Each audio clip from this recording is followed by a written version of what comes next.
In the autumn of 1997, Britain stood in silence. Outside Kensington Palace, a sea of white flowers stretched endlessly across the gates. A nation's grief laid bare. The people cried for the woman they called the people's princess, a woman who had given them warmth, compassion, and hope. Yet behind the heavy palace doors, there was no public display of sorrow, no genuine emotion, only silence, cold, calculated silence. While millions mourned, those within the monarchy seemed more concerned about preserving the crown's dignity than confronting the truth of what had really happened. For years, the royal family insisted that Diana's death in Paris was nothing more than a tragic accident, the cruel hand of fate. But time has a way of uncovering what power tries to hide. And now, nearly 3 decades later, Princess Anne, the woman long regarded as the most disciplined and private member of the Windsors, has broken that silence. Her words have sent shockwaves through the nation, revealing what few dared to imagine, that Diana's suffering is seen understood, yet deliberately ignored. Anne confessed that she witnessed the princess's silent pain, her tears behind glittering banquets, her fragile smile hiding unbearable loneliness. She saw how Charles's indifference and Camilla's shadow turned a fairy tale marriage into a cruel charade, and she admitted that her own silence has haunted her ever since. Now, as the world listens to Anne's voice, one question echoes louder than ever. Was Diana's death truly an accident, or the inevitable consequence of betrayal, neglect, and cold ambition within the House of Windsor? Tonight, we uncover the confession that the palace never wanted the world to hear, and the truth that Camilla herself can no longer deny.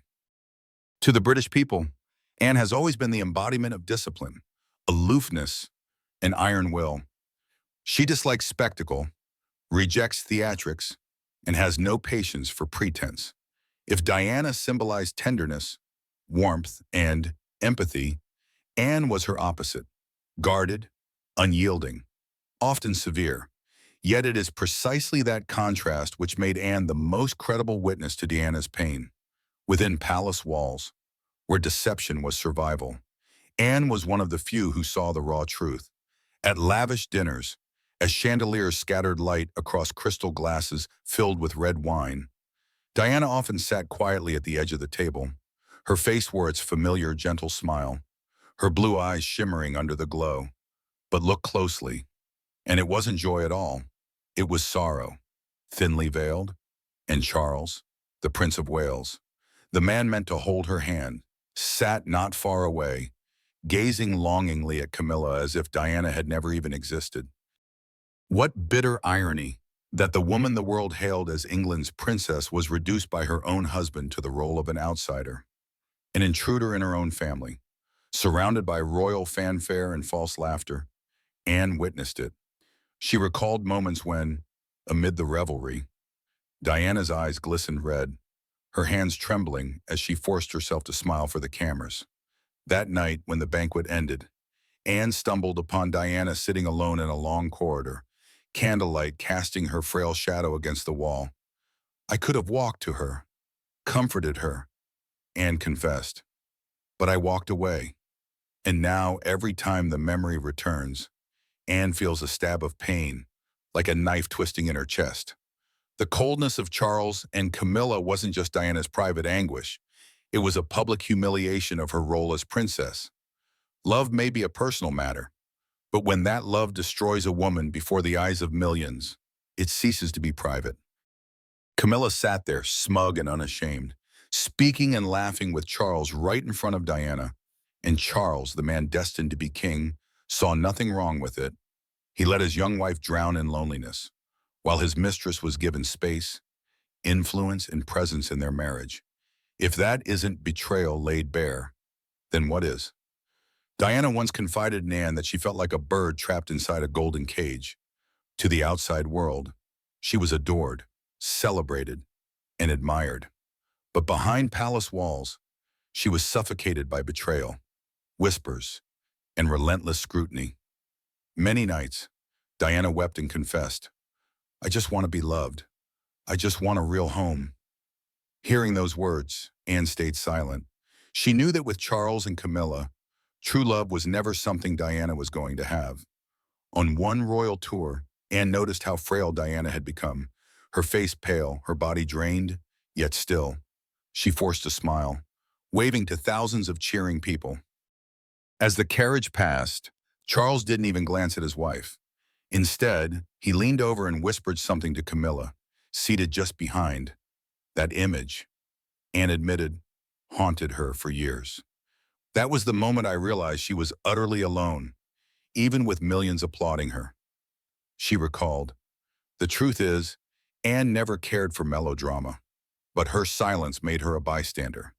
Now that Diana is gone, regret consumes her. She knows she could have been Diana's anchor, the one voice in the palace strong enough to defend her, but she never did. And that silence, as Anne herself admits, made me complicit in a crime of silence." Camilla, meanwhile, grew bolder with each passing year. She wasn't just the other woman in Charles and Diana's marriage. She gradually positioned herself as a rival presence, brazenly challenging Diana's very existence. What began as secretive glances turned into open defiance. And Charles? He continued playing the dutiful husband in public, while enabling and protecting his mistress behind closed doors. Diana was pushed to the margins in her own marriage, while Camilla stepped in as though she had always belonged there. Anne saw it all, remembered it all, and is only now admitting it all. Her words are not merely a personal confession. They are an indictment of the institution itself. The palace, she suggests, did not just fail Diana, it helped break her. And with every word, the truth cuts deeper. Diana did not die solely because of a tragic accident. She was killed long before, by betrayal, by isolation, by being cast as the unwanted outsider in her own marriage. Anne insists Diana had known from the very beginning that Camilla was there. Picture it, a young woman barely past 20, full of hope, walking into a wedding hailed as the wedding of the century. The world watched in awe. Blessings poured in from every corner. Yet beneath the veil, Diana's heart was heavy. For even in that moment, she knew she was not alone in this love story. There was another shadow, silent, unyielding, that never left Charles's side. A shadow named Camilla. Charles was too busy nurturing his everlasting bond with Camilla, the woman who refused to disappear from his life, even after he married Diana. Anne's cutting remark is a dagger of truth. The so-called fairy tale princess had walked straight into a tragedy. Her husband had never truly been hers. Anne recalls a night when Diana gathered the courage to ask Charles directly about Camilla. It wasn't with fury, but with the trembling vulnerability of a woman desperate for real love. His response? Silence. And that silence was more painful than any answer. Diana realized then that in his heart, Camilla was the true mistress of his affections. Anne remembers how Diana sobbed that night, but the very next day she appeared before the cameras with her flawless royal smile. How ironic, Anne reflects, that the monarchy prided itself on morality and dignity. Because in this story, the man destined for the throne had turned his marriage into a mockery. Charles betrayed not only his wife, but the very values he was supposed to embody. And Camilla, she never left the stage. Sometimes in secret dinner parties, sometimes slipping quietly into the palace as if she belonged. For Diana, every encounter with Camilla was another stab to the heart. Yet she was forced to remain silent, for the world demanded perfection from its princess. Anne admitted that she once tried to warn her brother. "Stop this, Charles. Think of the honor of the crown. Think of the children to come, and think of the wife who suffers silently at your side." But her words vanished like smoke. Charles ignored them, even insisting that his love for Camilla was something no one could ever interfere with. It was an arrogance unworthy of a man who was supposed to place duty above desire. For Diana, every day in the palace felt endless. She knew Camilla was always there, lurking like a shadow. She appeared in Charles's whispered conversations, in secret phone calls, even in the background of official royal tours. Diana once confided to Anne that she felt like nothing more than a placeholder, a secondary role in a play where Camilla was the true leading lady. The cruel truth was, she wasn't wrong. Anne confessed that in those years, she chose silence. She thought Charles and Diana's marriage was a private matter, but looking back now, she realizes her silence was complicity. I didn't protect her. I left her to face betrayal alone, and that will haunt me for the rest of my life. Anne said, the bitterness of memory lingers.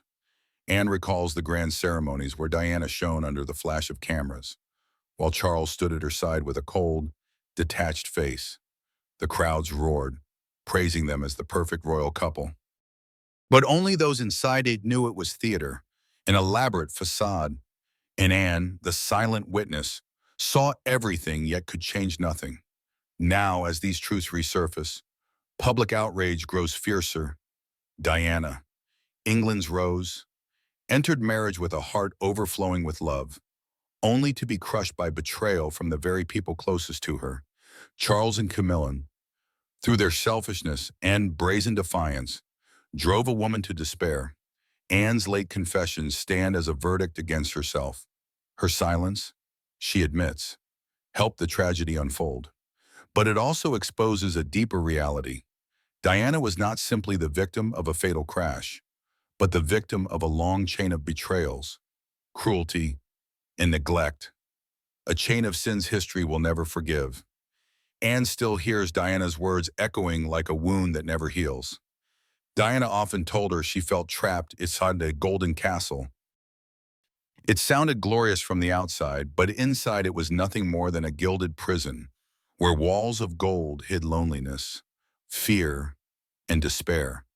Her phone was tapped. Every step was monitored, not for safety, but for control. The cruelest irony was that what Diana needed most was not protection, but freedom, a single breath of peace. Anne recalls passing by vast palace rooms where Diana sat silently, clutching a pillow with trembling hands, her eyes shadowed by fear. In hushed whispers, Diana confessed she no longer trusted anyone in the palace. Her voice was so faint it almost vanished into the air, yet it carried the weight of utter despair. I saw real fear in Diana's eyes, Anne admitted, a fear the palace chose to ignore. For in those once radiant blue eyes, there was no trace of the hopeful girl she had been, only the fragile outline of a woman broken by betrayal and indifference. The irony cuts deep. The world called her the people's princess, yet within her own royal home, she was a ghost, unseen, unacknowledged. Charles was too busy nurturing his undying affair with Camilla, the woman who never left his side. Even after he married Diana, Anne recalls with bitterness how, at lavish palace banquets, Diana often sat alone, forcing a hollow smile, while Charles and Camilla exchanged secret glances filled with intimacy. To them, Diana was nothing more than an ornament, a silent statue designed to keep up appearances. Anne admitted that there was a time when she simply could not stay silent. She warned Charles, "Stop this. Think of the honor of the crown. Don't turn a sacred marriage into a farce." But Charles, blinded by arrogance and the belief that both the throne and love itself belonged to him, brushed her off. He gave that half smile, the kind that makes you want to shake your head in despair, then turned away coldly. And Camilla, Anne recalled, lingered in the background, her lips curling into a defiant smirk, as if to say, "Who could possibly separate me from Charles?" And so Diana's isolation grew deeper. The palace denied her a place, her husband denied her love, and those around her were too busy preserving the illusion of a flawless royal family. Anne, known for her coolness and discipline, often pretended not to notice, choosing the safety of silence.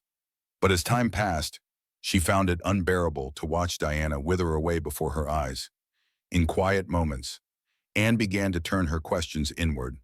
Why had she, famed for her strength, her blunt honesty, her sense of duty, allowed a fragile woman like Diana to suffer alone?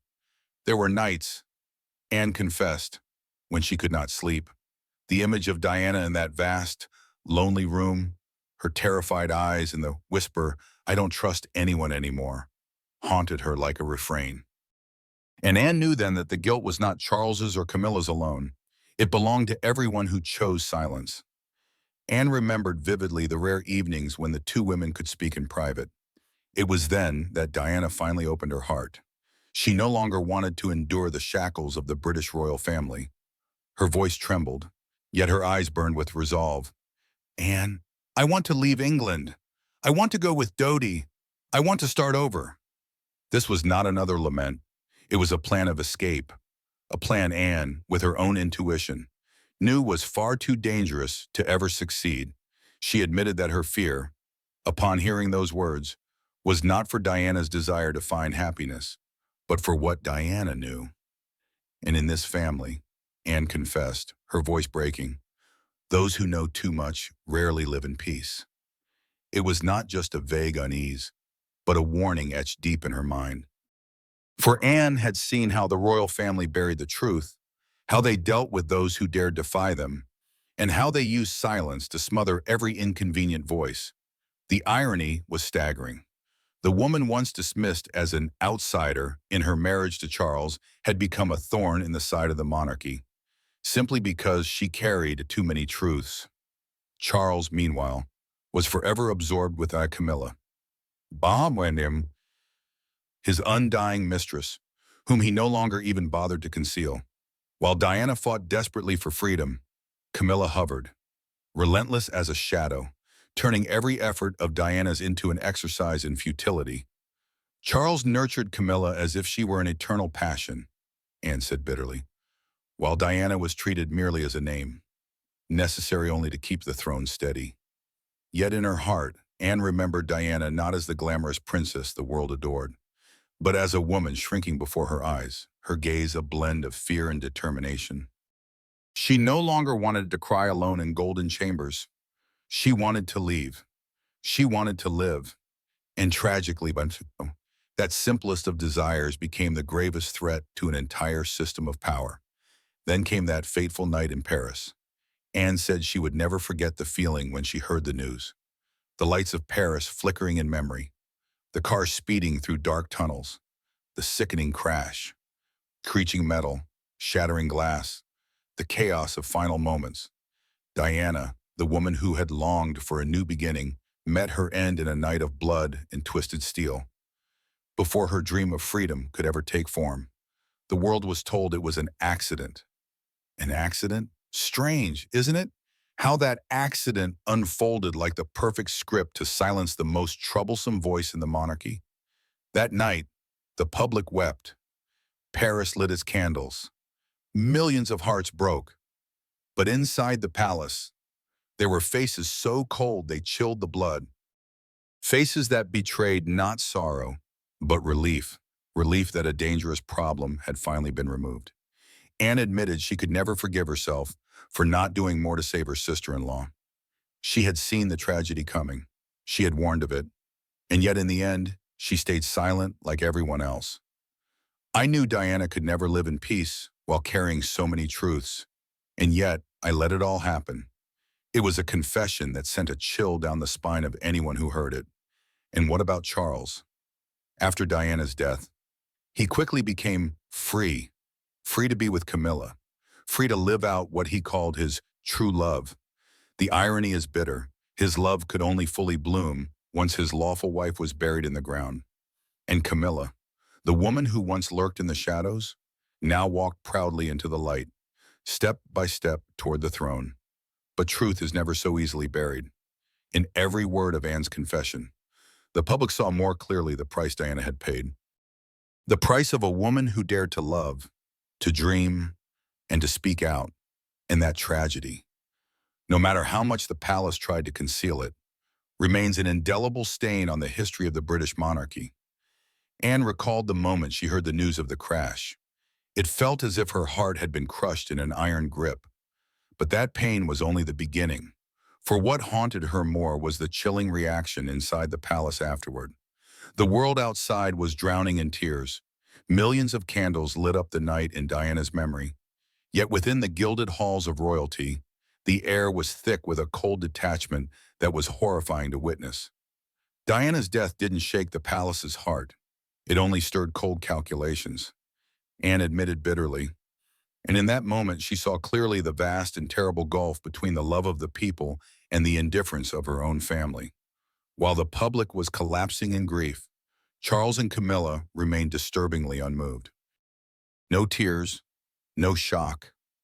Instead, Anne overheard whispers around the long table in that sealed-off room. They weren't speaking of a mother who had just left two young boys behind.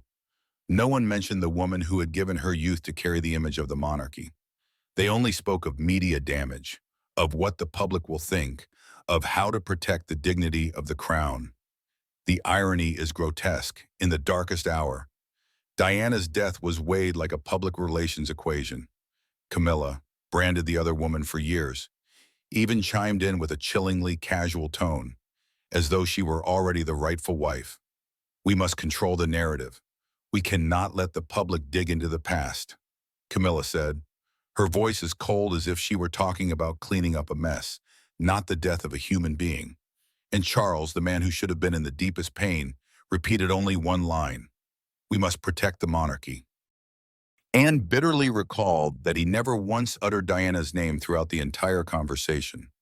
The woman who had been his wife, who had borne him two children, was reduced to vague words like the problem, the consequence, the crisis. Perhaps to them, Diana was nothing more than a pawn whose use had expired, a supporting character in the power play of Camilla and Charles. Anne's scathing words cut deep, not as speculation, but as the testimony of someone who had been in that very room. She admitted she sat in silence, hands clenched beneath the table, asking herself if anyone in that family still had a heart capable of feeling grief. She thought of two boys now motherless. She thought of Diana's fearful eyes when she once said, "I don't trust anyone in this palace." And now Diana had been proven right. She could never trust them, because the palace had never offered her a place of safety, not even in her final moments. Outside, the whole world mourned a princess who had become an icon. Inside, Charles and Camilla coldly rearranged the pieces of power as if following a script that had been written long before. The contrast was brutally cruel, so much so that Anne admitted she felt ashamed to bear the Windsor name. Between the weeping crowds outside the palace gates and the chilling indifference within, Anne realized a harsh truth. Diana did not simply die in an accident. She was destroyed by apathy, by betrayal, by the calculated coldness hidden beneath the royal cloak. And she herself, the one who had witnessed, who had known but stayed silent, had become a silent accomplice to a crime of silence. In the suffocating atmosphere of the palace when the grim news broke, Anne quietly studied the icy faces around the long table. She knew she was not like them, but that difference was buried beneath one merciless fact: silence. And it was there that Anne began to confess to one of the greatest mistakes of her life. She recalled how, for years, she had chosen to stand aside in the conflicts between Charles, Camilla, and Diana. When Diana wept in the long empty corridors, when her sister-in-law begged for just a little protection, Anne turned her back. "I stayed silent for far too long," she admitted, her voice cracking. "I thought silence would stop the flames from spreading, but in truth, it only left Diana more alone in a battle she never chose." The image of a young, beautiful woman carrying the burden of being Princess of Wales, yet abandoned like a stranger in her own home, haunted Anne for the rest of her life. She remembered seeing Diana trembling under the pressure, even confessing through sobs that she was being pushed into despair. But instead of reaching out, Anne had chosen hardness, detachment, leaving her sister-in-law to endure it alone. "Perhaps I was wrong. I should have done more. I should have stood up to Charles. I should have told Camilla that her presence was killing Diana day by day. But I didn't, and that silence now makes me an accomplice." Anne's confession cut like a blade through the false facade the palace had spent decades building. Meanwhile, Camilla and Charles carried on with their selfish choices. Charles clung to his so-called eternal love, a love he called noble, but which was built on Diana's tears and humiliation. Camilla, the ambitious mistress, never once showed remorse. She walked into the palace with ease, making herself the center, while Diana was pushed aside as if she no longer mattered. The cruel irony was that those who should have protected Diana were the very ones who drove her into the abyss. Anne looked back bitterly, in the glitter of grand banquets, with lights sparkling and music echoing. Diana still wore her faint smile. But Anne, oh no, with eyes that saw the truth, could glimpse the endless sorrow behind it. And she regretted never speaking up, never shielding her sister-in-law from the merciless pretense of the family. That late regret is why I decided to tell the truth, Anne admitted, even if it makes many uncomfortable. I refuse to stay silent any longer, because silence itself is a crime. Diana deserves justice. She deserves to be remembered as a victim of betrayal, not dismissed as just an accident buried in lifeless reports. Her words struck like a hammer against the wall of pride Charles and Camilla had built. They revealed a raw truth. Their so-called love was not a grand romance, but a ruthless betrayal that cost a woman her life. And with that late confession, Anne was not only condemning Charles and Camilla, she was indicting herself. She understood that her silence had helped pave the way to tragedy, and that is why, after everything, Anne chose to break her silence. So Diana, even in death, would not be forgotten in the palace's inhuman coldness. Perhaps in that moment, Anne's voice grew heavier. She admitted that. Looking back, she could not help but mock the false nobility Charles and Camilla once wrapped themselves in.